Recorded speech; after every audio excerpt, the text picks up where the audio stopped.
سورۃ ظہور پڑھ ڈالو، اور جب تم یہاں پر پہنچو گے کہ آخری علامت کیا ہے کہ جب وہ ظاہر ہو جائے تو مہدی آ جائیں گے. آخری علامت سنو، سب شیعہ سنی لکھتے ہیں کہ جب مشرق میں آگ نظر آئے اور مغرب میں آگ نظر آئے اور تم اپنے گھر میں بیٹھ کر وہ آگ دیکھو، بس سمجھ جانا مہدی اب آنے والا ہے، مہدی آنے والا ہے. یہ تو حدیث ہے.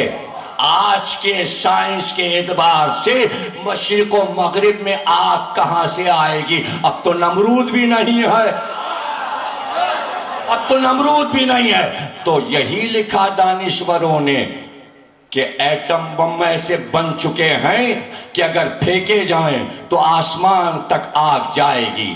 یہ طے ہے کہ مشرق کے پاس بھی ایٹم بم ہے اور مغرب کے پاس بھی ہے، اور امریکہ تلاش کر رہا ہے کہ چائنا کے پاس کیا کیا ہے، روس کے پاس کیا کیا ہے، لیکن یہ طے ہے کہ سب کے تیار ہیں. اور بعض ایسے ہیں کہ جو آپس میں ٹکرا جائیں گے اور دنیا میں آگ ہی آگ ہو جائے گی. یہ سائنس بھی کہہ رہی ہے، یہی مذہب بھی کہہ رہا ہے. تو کہنا یہ ہے کہ آپ پوچھتے مہدی کیوں نہیں آتے، مہدی کیوں نہیں آتے؟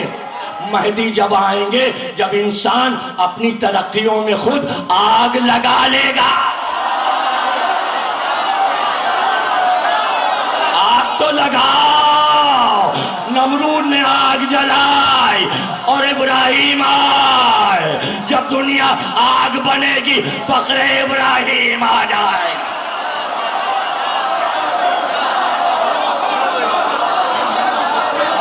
فخر ابراہیم آ جائے گا.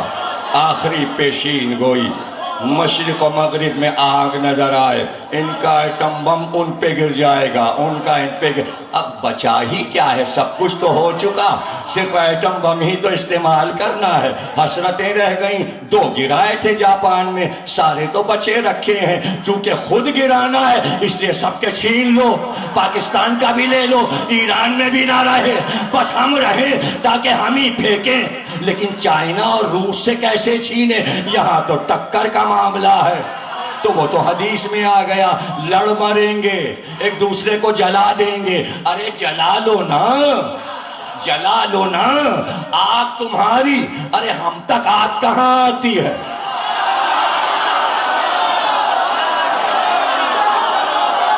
ہم تک آگ کہاں آتی ہے؟ اس لیے کہ ابراہیم آگ میں چلے، جیسے ہی قدم آگ پر پہنچے تھے کہ وہ شعلے پھول بنے، چنگاریاں کلیاں بنی، چٹکتا ہوا ایک گلستہ کھلا، اور اس گلستہ میں ایک تخت تھا، تخت پہ ابراہیم تھے. اب جو نمرود نے دیکھا آگ نہیں تھی، باغ تھا، باغ میں ابراہیم تھے، ابراہیم تخت پہ بیٹھے تھے، پہلو میں ایک جوان مسکرا رہا تھا. پوچھا گیا یہ کون؟ کہا یا علی.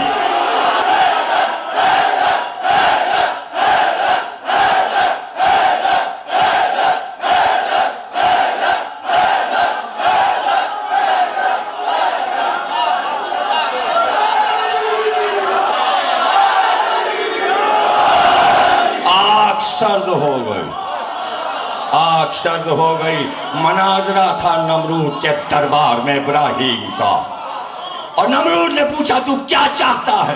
کہ میں یہ چاہتا ہوں کہ اپنے دعوے سے دستبردار ہو جا. خدا تو نہیں ہے، میرا خدا. کہ تیرا خدا کیا کرتا ہے؟ ابراہیم نے کہا میرا خدا زندگی دیتا ہے، موت دیتا ہے.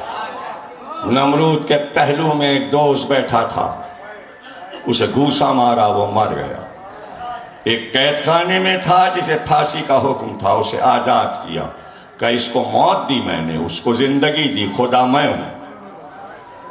یاد رکھیے گا، مناظرہ اسے کہتے ہیں کہ جہاں دلیلیں دونوں طرف سے برابر کی چلے. لیکن جب بڑی دلیل آ جائے تو اپوزیشن جب خاموش ہو جائے تو فتح ہوتی ہے، پھر دلیل کا جواب نہیں ہوتا. ابراہیم نے مناظرہ جیت لیا نمرود سے. مناظرہ تھا توحید پر. سارے مناظرے توحید پر ہوتے ہیں. نہ ہم خلافت علی پہ لڑ رہے ہیں، نہ فدق پہ لڑ رہے ہیں. ہم صرف اس لیے لڑ رہے ہیں کہ اللہ کو مانو تو صحیح اللہ کو مانو.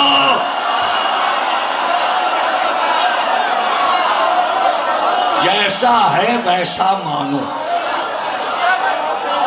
نمونے تو اللہ کے آ چکے. فرعون نے کہا میں اللہ، نمرود نے کہا میں اللہ، شداد نے کہا میں اللہ.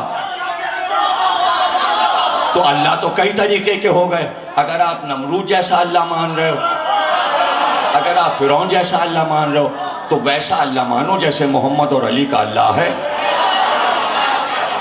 تو اسی کا تو مناظرہ ہے. یہ سب توحید پر ہیں تقریریں، توحید پر. اب اوروں کے نام کیوں آتے ہیں؟ اس لیے کہ جنہوں نے توحید کو زندہ کیا ان کا ذکر تو بار بار آئے گا، چاہے وہ ابراہیم ہو یا محمد ہو یا علی ہو یا حسن ہو یا حسین ہو یا فاطمہ ہو. جنہوں نے توحید کو زندہ کر دیا اور اس کے کائنات کی لاج رکھ لی. جس نے توحید کو نورانی بنا کر پیش کیا کہ نور ہی نور ہے اور سمجھو کہ معبود کیا ہے. ایک بار دلیل قائم کی. ابراہیم نے کہا اچھا موت بھی تو دیتا ہے اور زندگی بھی تو دیتا ہے، لیکن ہمارا رب مشرق سے آفتاب نکالتا ہے، مشرق سے آفتاب نکالتا ہے. اگر تو رب ہے تو مغرب سے نکال کے دکھا.